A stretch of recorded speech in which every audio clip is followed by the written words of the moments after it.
Update 100, or in other words, the big skill revamp. So this is pretty exciting. A lot of stuff was changed, things were moved, buffed, nerfed, what have you. This is going to be my general impressions of what went down. If you're expecting me to go over each and every single change, then you're going to be severely disappointed since I won't be doing that. It would take me forever to do so. So, anyway, a lot of stuff was changed, obviously, and the UI is looking pretty slick.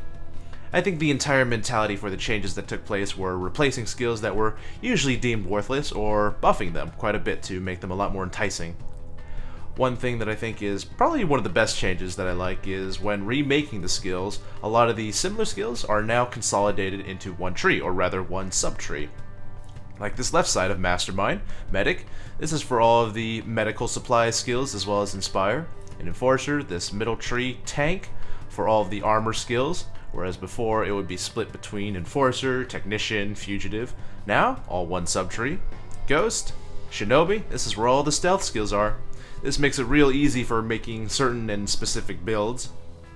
Not only that, but a lot of the skills that people used to religiously pick, like Dominator, Transporter, Shinobi, now they're all passive skills by default, so that makes it much less annoying when creating a build. Anyway, I guess I'll try to talk about some of the major changes that I found to be interesting.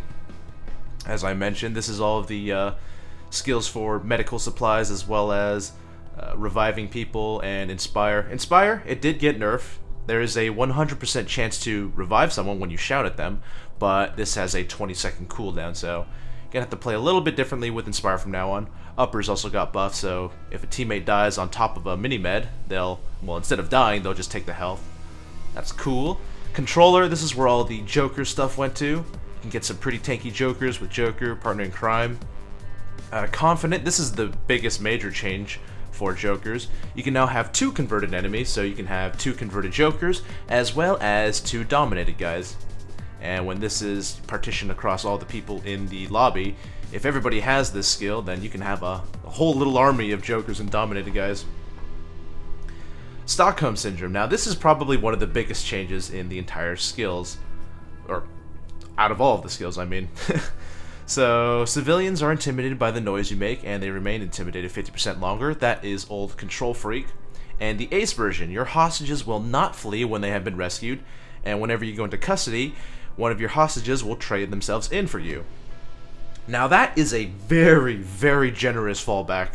So, if you're caught too far away from your team, you happen to be dying, or, you know, you were gray and you went right into custody because you got shot at, now, if you have a hostage, whether it be a civilian, a dominated guy, or a Joker, you'll get traded back instantly. However, this can only happen once. But that is a huge, huge buff, and I definitely see myself using Stockholm Syndrome in the future. It's very fun to play with. Was a little overpowered in the beta because you could do it multiple times in a game. But now it's a lot more balanced, but still looks very nice. Sharpshooter, skills for weapons like stability, accuracy, reload speed. I find this to be one of the weaker trees. I mean, it doesn't really bring too much to the table. Especially this top tier skill, getting headshots or acquiring headshots will refund a bullet for your weapon, and it's not very useful. I tried it once. It doesn't really feel like you get much ammo back. I think I prefer just picking up fully loaded or something. Enforcer, Shotgunner, super straightforward. This is where all the shotgun skills went. Hasn't changed much since the before this skill revamp, so Overkill, Shotgun CQB, Shotgun Impact, Underdog, pretty much the same. Close by and far away, these were the 2 new ones, so you get some hip fire with Shotgun, better fire rate, aiming down sights increases accuracy, and you also got some more effective range. Sounds interesting. Don't know how that'll actually go for shotguns, considering that most shotguns are meant to be used up close. Tank, all the armor skills, Resilience, Transporter, Die Hard, Bullseye, Shotgun, and Iron Man. So, beefing up your armor, ballistic vests, whatever, this is where you'll find it. Ammo Specialist, all the stuff for ammo. So you got fully loaded, Scavenger's a new thing, ammo pickup box range is increased by 50%, Bulletstorm, pretty much the same, extra lead, same thing, get double ammo bags. There's also the saw stuff in here, so Saw Massacre, Portable Saw, same deal, just different name. Technician. Ooh, Technician. Now, Technician probably got the best buffs out of all the trees. Sentry guns.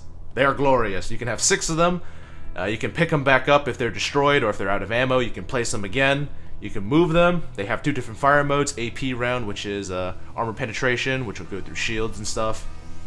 And it also saves a little bit of ammo because it shoots slower. Overall, sentries, super good. Very fun to play with. Breacher. Now, this is C4s as well as drilling stuff. So drilling stuff's very nice. Always handy to have. It's really nice considering that it only takes 1 point to make your drill silent. So everybody can have silent drills now. This one is fun. A lot of people have fun with this in beta. Kickstarter enables the ability to restart a broken drill or a saw with a melee attack. So if you melee a broken drill, you have a chance of fixing it. However, it's only a 50% chance and it only works once, so if you try hitting it and it fails, then, well, you're shit out of luck. Gotta repair it normally, but it is kind of fun to have. For me, I feel like it's worthless, though, because I feel like that 50% chance to fix a drill or saw is like a 10% chance. I, like, never get it.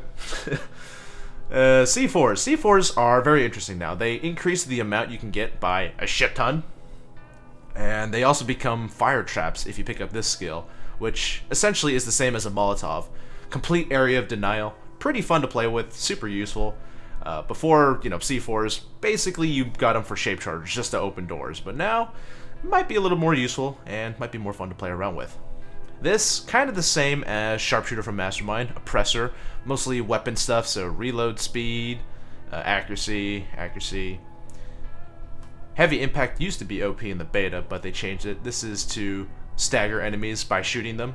It's pretty straightforward. Hipfire. This is another skill that I feel like is fairly weak.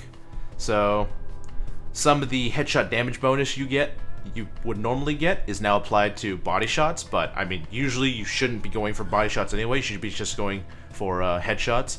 So it feels like that's not really a skill worth picking up too much.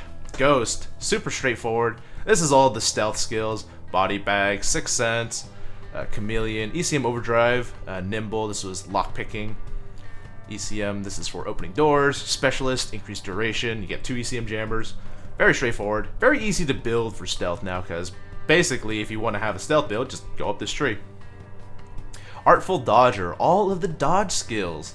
Dodge keeps getting nerfed, but it also keeps getting buffed in some odd ways, so I don't know. Dodge, I gotta play around with it, but still pretty decent. Duck and cover and parkour is kind of like the equivalent of Sprinter and Cat Burglar and Shinobi, all put into one.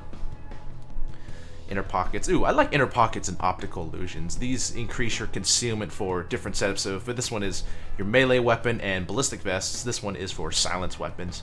So that's pretty cool. Pretty straightforward. All the dodge stuff now consolidated here. Silent Killer. Everything with silencers and crits. Unseen Strike. I feel like this is pretty useless too. I don't know. It doesn't really feel like... I don't know. It doesn't really feel that helpful because... if you do not lose any armor or health for 4 seconds, you gain a 35% critical hit chance for 6 seconds. It's really situational. Silencer stuff, always fun to have if you use silencers a lot. Lobo for crits. Like I said, this is pretty cool. Gain concealment for silenced weapons. Second wind. This one is really nice if you have armor setups. When your armor breaks, your movement speed is increased by 30% for 5 seconds. You are a speedy ass motherfucker, especially in a suit. Fugitive. Fugitive, here is where all of the pistol skills went. Gunslinger, so equilibrium, draw time, akimbo for better stability and accuracy. Was it accuracy? No, better stability and ammo. Yeah, no accuracy. One-handed talent, damage, trigger happy, more damage. Pretty straightforward. Gun nut, this is pretty cool. I like having gun nut with the 6 shooters because it gives them a lot more ammo per magazine. Revenant, all about dying and reviving. Not really related to Inspire or medical supplies, but, 9 lives, increase your bleed out health, ability to go down 1 more time. This is a pretty interesting tree to play with. Messiah, before it was Pistol Messiah, but now it's regular Messiah, so any weapon will be able to get you back up from being down. Resets on Dr. Bag charge. Feign down, oh man, many a game where you think we lost, but nope, someone has feigned death and they get right back up. Makes you look like a hacker. When you get down, you have a 15% chance to instantly get revived, and then it is increased by an additional 30, so you have a 45% chance. Swan Song, of course, everybody's favorite. You're alive for 9 seconds after death, being able to shoot everything. Running from death, reload and swap speed is increased for 10 seconds after being revived. Brawler. Now this is an interesting tree too. This is all for melee stuff, so most of these things people haven't seen yet. Like Frenzy. Basically, it's Berserker. Puts you at 30% of your maximum health, and you cannot heal above that. So it always puts you in Berserker range. Counter-Strike, this was there before. Pumping Iron, more damage against non-specials and specials. Bloodthirst, increase your next melee attack by 100%. So, there you have it. I went over some of the stuff that I thought was more worthwhile mentioning, and that's pretty much all I got to say about it. I'm sure there's probably some shit that I missed, but whatever. There's a lot of shit changed, so you really just gotta go in yourself and play around with it. Now that it takes less skill points to fully invest in a subtree, you can mix and combine a lot of setups a lot easier than before. Min-maxing is a lot harder, but most of the skills are pretty tasty picks, even if they aren't something that you were really going for. Of course, there's still some skills that feel subpar, but there's always going to be skills like that. I really like that about the new skill trees. There's so many more options and variations to choose. It could be a melee sentry setup, a really tanky medic, or a lazy bum that uses only jokers and sentries, whatever. All I know is that for me, I'm going to have fun playing around with these new skills.